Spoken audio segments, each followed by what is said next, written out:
Question है, एक त्रिभुज के भीतर एक वृत्त को खींचा गया। इस प्रकार के पी क्यू आर एस जो है वो भुजा A B A C B C को स्पर्श करती है।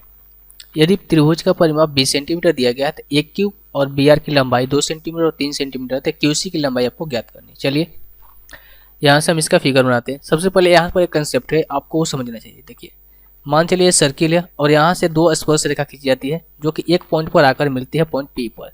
तो जो ये स्पर्श रेखा ए है और ये बी है, ठीक है।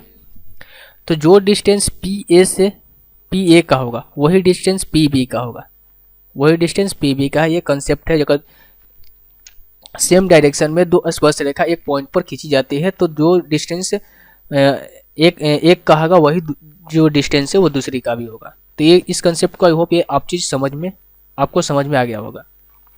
चलिए अब हम क्या करते हैं, यहाँ से फिगर को बनाते हैं। देखिए, एक ट्रायंगल है, इसके अंदर एक वृत्त को खींचा गया है। ट्रायंगल क्या है, ए बी और सी, पी क्यू और आर। हमें दिया क्या गया है, बी आर की लंबाई कितनी दी गई है, 2 सेंटीमीटर, सॉरी 3 सेंटीमीटर है, और ए क्यू की लंबाई कितनी है, 2 सेंटीमीटर है। तो अभी मैंने आपको बताया कि अगर कोई सर्किल है, यहाँ से दो स्पर्श रेखा खींची जा रही है तो जो लेंथ इसका होगा वही लेंथ इसका होगा। तो यहाँ पर देखिए, अगर ए क्यू का लेंथ 2 है तो पी ए का लेंथ भी 2 होगा, बी आर का लेंथ 3 है तो इसका भी लेंथ 3 होगा, और इसका लेंथ और इसका लेंथ आपस में इक्वल होगा। पर पेरीमीटर इक्वल्स टू क्या होता है, ए प्लस बी प्लस सी, यही होता है त्रिभुज का पेरीमीटर। इक्वल्स टू हमें कितना दिया गया है, 20 सेंटीमीटर दिया गया है। तो इसको कर लेते हैं, A B plus B C plus C A equals to 20 centimetre. A B हमारा कितना है, A P plus P B, यही हमारा ए बी दिया गया है, ए पी प्लस में P B. A P plus में पी बी हमारा दिया गया है ए बी। बी सी हमारा क्या है, बी आर प्लस में आर सी। सी ए हमारा क्या है, सी क्यू प्लस में ए क्यू। अब यहाँ देखिए, सी जो आर सी है इसको हम सी क्यू लिख सकते हैं, बिल्कुल लिख सकते हैं, क्योंकि ये लेंथ और ये लेंथ आपस में बराबर होगी। तो हम आर सी को क्या लिख सकते हैं, सी क्यू लिख सकते हैं।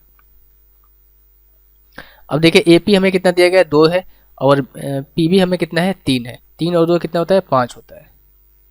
बी आर कितना दिया गया है, 3 दिया गया है, और बी आर 3 दिया गया है, और ए क्यू कितना दिया गया है, 3। 3 और 2 कितना होता है, 5 होता है। सी क्यू और सी क्यू हमें निकालना है, तो सी क्यू और सी क्यू कितना हो जाएगा, 2 सी क्यू इक्वल्स टू कितना है, क्वेश्चन में 20 सेंटीमीटर पेरीमीटर हमें दिया गया है 20। 5 प्लस 5 कितना होता है, 10, यानी कि 2 C Q equals to 20 minus 10 हो जाएगा 10। यहाँ से C Q equals to 5। C Q की लेंथ कितनी आ गई, 5 आ गई। जो इसका लेंथ होगा वही इसका लेंथ होगा। आई होप ये चीज़ आपको समझ में आ गया होगा। ऑप्शन नंबर डी जो है इस क्वेश्चन का आंसर हो जाएगा।